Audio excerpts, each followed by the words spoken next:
नों लोगोरि आंनि आंगोनि आंगो। अननाय लुफावो सिदोब गुस्थि आरो अन गोबां खुदुमनायाव गेवलाङै बारग्लांसिनो गोजा गलाब बादि।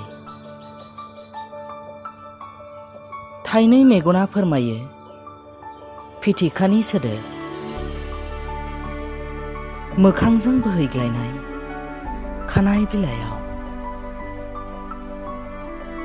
आथुरै थाखोमाबायनो नाजानाय लाजिस्लु खावलाय झावलिया खालामसिनो हास्थायलु गोसो।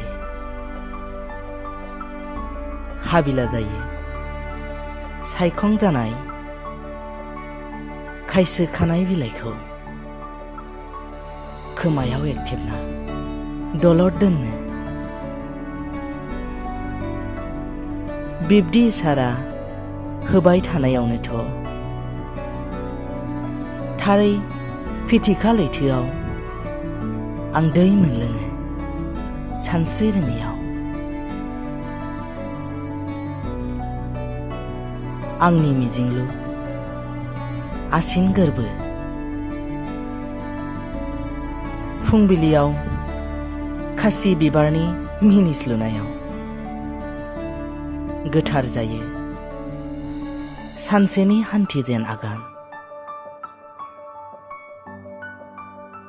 अब्लानिफ्रायनो आंबो जागायो दहायनि आर'नाइ खर'आव खावखानानै जिउ सानरेब रेबनायनि गिलिर बिबान।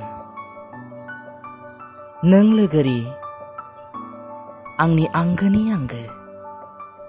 गोजोन्थों।